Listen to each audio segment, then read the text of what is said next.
Сайн байцгаана уу 50-аас 50 мэдчилж байна. 50 амьдралдаа талархаж байна цувралын маань 87 дахь бичлэг эхэлж байна.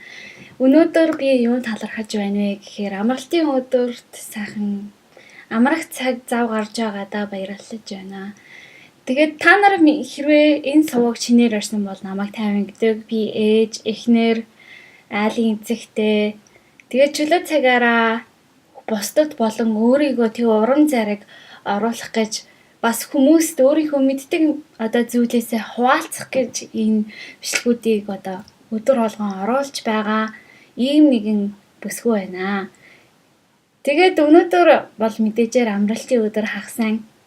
Яагаад бас амралтын өдөр ингэ талархаж байна гэхээр би та нар гайхаж магадгүй гэртээ сууж ээж бараг өдөр болгон л амардаг байлгүй дээ гэдэг ч юм уу тий. За мэдхгүй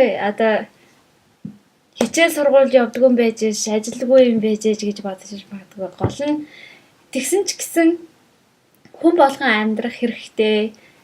Хүн болгонд гэрийн ажил, гэрийн даалгавар гэж байна. Би одоо бас хичээлд явж байгаа. Тэгээд би хүүхдээ хараад гэртээ байж байгаа ч гэсэн бас ор гэрнийхээ ажил бол байдаг. Зүгээр гэртээ сууж байгаа гэдээ дандаа юу гэдгийг зав тай байдаг гэсэн үг бол биш. Хийх зүйл хүнд ч гэл байдаг. Тэгээд бидний бас нэг зүйл юу вэ гэхээр заримдаа ингээд өдөр болгон хичээлдээ яваал, өдөр болгон ажилдаа яваал. Тэгээд амралтын өдөр амрахтаа хүртэл ерөнхийдөө нэг хийж амжаагүй зүйлсээ амжуулахын тулд гадуур дотор явдаг. Өнөөдөр бол би амралтын өдрийг яг жинхэнэ амралтын өдөр шиг сайхан ингээд нэг тайван тий бас нэг амс хийгээд тэгж өнгөрөөлөө. Тэгээд бид нар завгүй байнга байдаг хүмүүс бас өөрсдөө бас нэг цаг зав гаргаж юу дэмхтэй хүн бол үсгэцгээ янзлан хумсуруугаа янзлан тэгэж өөрөө сэтгэлийн бас кайф буюу сэтгэл ханамж авах тэгэж өөдрөг бас байх хэрэгтэй.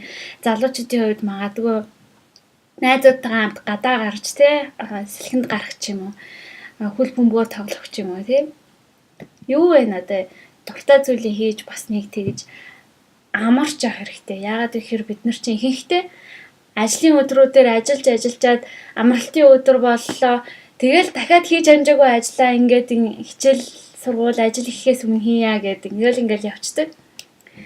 Ээжүүдийн хувьд та нар мэдж байгаа өдөр болгон хизээд амьдрал үргэлжлүүл байдаг учраас бид нар хийх ажил бол байнга байдаг. За тэгээд ямар ч байсан амралтын өдрөө сайхан өнгөрүүлээрэй гэж та нартай хэлье. 50 амьдралыг Монголдо дараа уулзтлаа баяртай. Та бүхэн миний сувгийг subscribe улаан тавчийг дараад захиалаарай. Тэгээд захиалсныхаа дараа хонхын тавчийг бас асааж дараагийн бичлэг ороход нь мэдэгдэл аваарай. Баярлалаа.